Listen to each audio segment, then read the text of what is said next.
আচলতে নিজকে ধন্য মানিছো শৰাইঘাট ৰণৰ এগৰাকী ৰণুৱাৰ চৰিত্ৰ কৰিবলৈ পাই। এই লাচিত দিৱস আপোনালোকে সকলোৱে জানে, কন্যকাৰ উদ্যোগত এই লাচিত দিৱস এইবাৰ অলপ বেলেগ ধৰণে আয়োজন কৰিছে, অকণমান অনাড়ম্বৰভাৱে। আৰু এটা কথা যে এই হেংদাং 1000 হেংদাং 1000জন অসমীয়া সৈনিকক প্ৰদান কৰিছে, এইটো এটা আটাইতকৈ ডাঙৰ কথা। আমি বৃহত্তৰ অসমীয়া জাতি সদায় একত্ৰ হৈ থাকিব লাগিব। এই হেংদাংখন আচলতে অসমীয়াৰ স্বাভিমান। গোটেই অসমীয়া সৈন্যই মিলি শৰাইঘাটৰ যুদ্ধত আমি মোগলক পৰাস্ত কৰিছিলো। গতিকে এই হেংদাংখন আমাৰ স্বাভিমান। আৰু এই হেংদাংখন আজি 1000 গৰাকী, প্ৰায় 1300 গৰাকী হ'ব, 1300খন হেংদাং ইয়াত আচলতে বিতৰণ কৰা হৈছে। আৰু প্ৰত্যেককে এই লাচিত দিৱসত এগৰাকী শৰাইঘাটৰ যোদ্ধাৰ এগৰাকী যোদ্ধাৰ ৰূপত সকলোৱে নিজকে এগৰাকী যোদ্ধা হিচাপে ল'বলৈ পাই সকলোৱে ধন্য মানিছে। এই হেংদাংখনলৈ আপোনালোকে এটা কথা মন কৰক, হেংদাঙত আমাৰ শৰাইঘাটৰ যুদ্ধৰ সময়ত ঢাল নাছিল, এই হেংদাংখনেই ঢাল। এইখন এখন হেংদাং, এই যুদ্ধ কৰে ঢাল মানে এই নাওটোৰে ঠিক এনেকে ডিফেন্স কৰে। এই ঢালটো ইয়াতে আছে। গতিকে এইখনেই আচলতে প্ৰকৃত হেংদাং, যিখন শৰাইঘাটৰ যুদ্ধত সৈনিকসকলে যুদ্ধ কৰিছিল। অসম বুক অফ ৰেকৰ্ডছ হ'ব, এইটো এটা খুব ভাল লগা কথা। গতিকে ইমান হেংদাং একেলগে ঠিক এনেকুৱা এটা পৰিৱেশ আচলতে হোৱা নাছিলে। সেইবাবে আমি আমাৰ সন্মানীয় নদুৱাৰ সমষ্টিৰ বিধায়কগৰাকীক আমি ধন্যবাদ জনাইছো। আমি নীৰজ নিচিম হাজৰিকাক আমি ধন্যবাদ জনাইছো।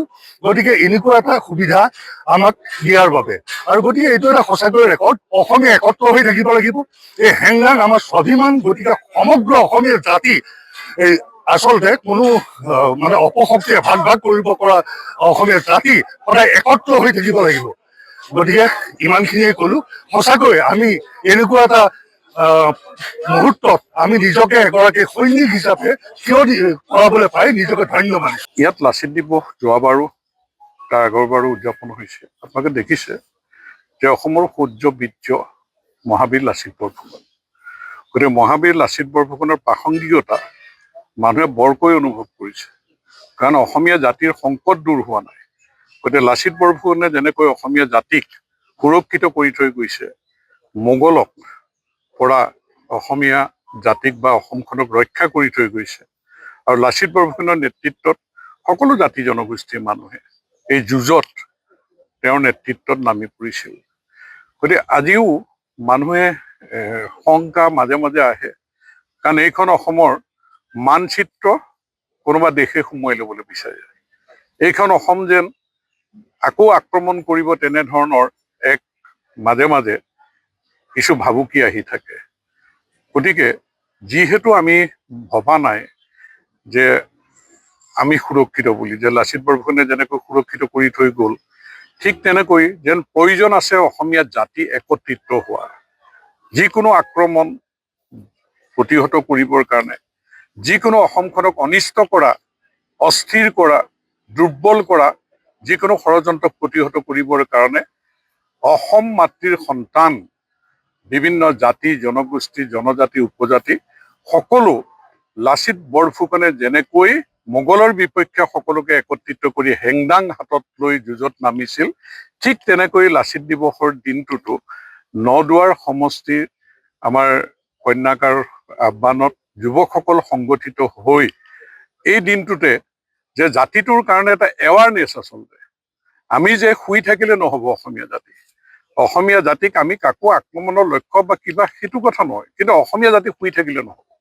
অসমীয়া জাতি যুঁজিব লাগিব, অসমখন সমৃদ্ধিশালী কৰিব লাগিব, তাৰ কাৰণে আমি কাম কৰিব লাগিব, তাৰ কাৰণে কৰ্ম সংস্কৃতি যাত্ৰাটো শক্তিশালী কৰিব লাগিব, যে অসমৰ সকলো জাতি জনগোষ্ঠীৰ মানুহ একলগ হৈ বৰ্তমান মাতৃভূমিৰ কাৰণে আহিব পৰা যিকোনো সংকটৰ কাৰণে প্ৰস্তুত হৈ থাকিবলৈ লাচিতে যেনেকৈ হাতত হেংদাং লৈ আগবাঢ়ি গৈছিল, হেংদাঙৰে শপত ল'বৰ কাৰণে লাচিত দিৱসৰ দিনটোত আমাৰ নদুৱাৰ সমষ্টিৰ যুৱকসকল একলগ হৈ এই দিনটোতে ঐতিহ্যমণ্ডিত বাৰেচৰীয়া পকামূৰা পথাৰত সকলো সংকল্পবদ্ধ হ'ব। আৰু আছাম বুকছ অফ ৰেকৰ্ডে ইয়াক এক আমি যিহেতু আমাৰ ল'ৰাখিনি সংগঠিত হৈছে তেওঁলোকক বিশেষ স্থান দিবৰ কাৰণে ৰাষ্ট্ৰীয় পৰ্যায়তো হয়তো এই দিৱস উদযাপন কৰা দিনটো এটা স্বীকৃতি পাব বুলি আমি আশা কৰিছোঁ।